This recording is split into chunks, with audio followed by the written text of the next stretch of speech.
Some movies are worst movie ever are worst movie evers because they're movies that people have told me are great, and I say no, these movies are terrible. But some movies are just terrible, and they're on the list because they're terrible. This is one of those movies. Worst movie ever! Welcome to Movie Film, I'm Carl, and this is Worst Movie Ever, the show where we look for the worst movie ever. And if you didn't know, on the 10th and 11th episode of Worst Movie Ever, we officially crowned Star Wars The Last Jedi the worst movie ever. And if you want to know why, check out the video in the card above, somewhere here, somewhere. But now the hunt is for a movie worse than Star Wars The Last Jedi. And one such movie, which I stumbled across on Netflix and I kind of put to the back of my mind and forgot it even existed, was the 1998 version of Godzilla. So in the 90s, hot off the back of big action blockbusters like Jurassic Park and Independence Day, Hollywood decided they were going to bring back Godzilla, and they're even going to get the director of Independence Day, Roland Emmerich. Roland Emmerich, who has since gone on to make such fantastic movies like 2012 and 10,000 BC and White House Down and Independence Day 2. He kind of peaked with Independence Day. But on top of that, they got a pretty star-studded cast with Hank Azaria, Harry Shearer, Reno, and Matthew Broderick. And of course, the star of the show, Godzilla. Or at least, who should be the star of the show. Because that's the weird thing with this movie, is that in a Godzilla movie, Godzilla's not really the star of the show. He's not the main character, Matthew Broderick is. Now, I don't think anyone's going to be surprised to hear me call this one of the worst movies ever, because it doesn't exactly have a big fanfare behind it. I don't think there has been a spectacular Godzilla film. They haven't outdone the really old school ones yet, even with the newer versions. But that's another story for another day. So generally, on Worst Movie Ever, we run down the story and I let you guys decide if this is the worst movie ever. But now the question is it worse than Star Wars The Last Jedi? So let's get into it. So the 1998 version of Godzilla, at the start of it, a ship is attacked by Godzilla. And then the ship beaches on a beach, and there's big tear and claw marks in it, which raises the question of why didn't it sink? How did it get all the way to the beach? But I guess you're just not supposed to ask that question. And they make it clear that the first sighting of Godzilla is in French Polynesia in the South Pacific. The next time we see him, he's in New York, on the east side of America, in the Atlantic Ocean.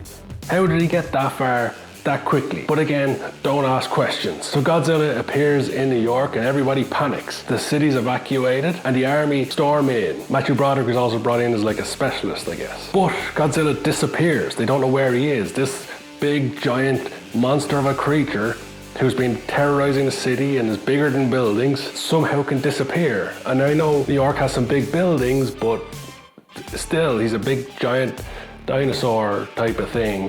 How did he disappear? And on top of that, the CGI is just insanely awful, but I guess you kind of have to forgive them. It was the 90s. But then again, this movie came out after Jurassic Park, and Jurassic Park is still much better. And this was a big blockbuster movie. It had a big budget. It should have had the best of the best CGI, but I guess it just hasn't been maintained over the years because it doesn't have the fanfare behind it like Jurassic Park does. So eventually we get to the point where the army are trying to bait out Godzilla. They put a big load of fish in the street and Godzilla comes along fairly peacefully. Now he does tear up through the street, but he goes and he's just eating the fish, and out of nowhere the army start attacking him. So he runs away, and as he's running away, there's helicopters and army men chasing after him, shooting rockets, and the army are the ones who end up blowing up half of New York. Godzilla doesn't do that much damage. It's mostly the people who do the damage. Godzilla was just trying to, have a meal, and they were being dicks to him. And later on, the really ridiculous part kicks in when Matthew Broderick takes some samples from the blood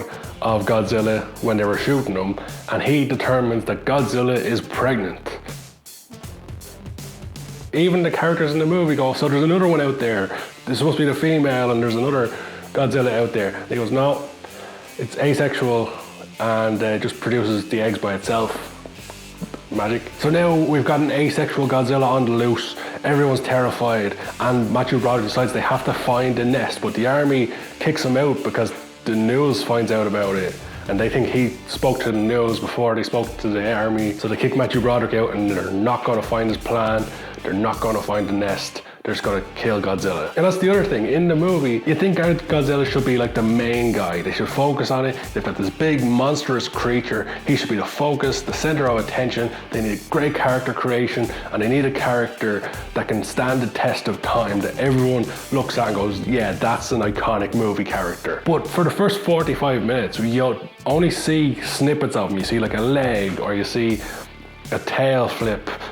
You don't see the full creature, and I don't think you ever see like the full size of Godzilla really. You see different angles and different parts of him, but you never really get the sense that this is a gigantic beast, potentially even one of the best movie villains ever could have been. I'm still not quite sure that it was even a villain. But back to it, they're chasing after the asexual Godzilla, but Matthew Broderick is off with Jean Reno, who's like the French Secret Service, which raises questions in itself. They eventually track down Godzilla in the subway and trace him back to Madison Square Garden, because I guess Godzilla was a big Knicks fan and he just wanted his kids to grow up where the Knicks played.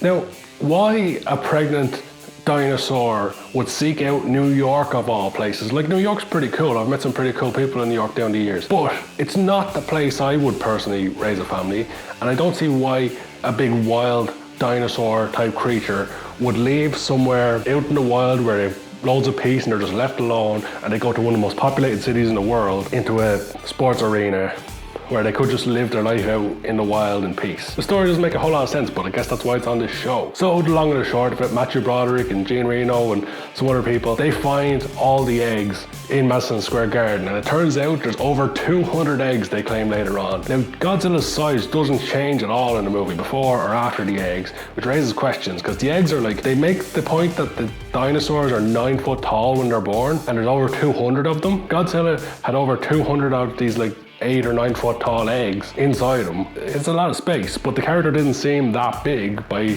the size comparison. Just another weird thing about this movie. We first see Godzilla properly at the 45-minute mark. Around an hour and a half, he's shot with rockets. While Matthew Broderick's looking for his nest, the army take him out and they say that he's dead. You see him floating in the water. It looks like he's done. But now we focus on the eggs, and the eggs start to hatch, and all of a sudden they all hatch. There's now 200 of these dinosaurs inside Madison Square Garden with Matthew Broderick and his whole team. So Matthew Broderick's former girlfriend is a news reporter, or a wannabe news reporter, and she managed to get on the air live with Matthew Broderick and show that all these dinosaurs are in there, tell the army to bomb Madison Square Garden. Again, humans causing all the destruction in New York, not Godzilla's fault. So they bomb Madison Square Garden and everything's happy days. They think Godzilla's dead and the baby dinosaurs are dead, and that's going to be the end. But all of a sudden Godzilla comes back and he sees the dead mini Godzillas and he's pissed off. So he chases after Matthew Broderick. I think he blames Matthew Broderick specifically, and then somehow ends up getting caught up in a bridge, in a suspension bridge, and the army kill him. And that's the end of the movie. This movie, as I stated earlier, was hot on the heels of Jurassic Park. So clearly they thought they were going to have the next big franchise. And it could have been. If they got a really good movie out of this, they could have had a good series on their hands. There's no reason not to. Godzilla is an iconic character. If you get that story right, and importantly the creature right, you could have a great series of films. But they fucked up. The character was terrible. The character creation was terrible. The CGI was terrible. The story was horrendous. And in the back of seeing this movie, it's no wonder why Hollywood waited about another 20 years before they made another Godzilla movie. Because the 1998 version of Godzilla, man, it's bad. It's really bad.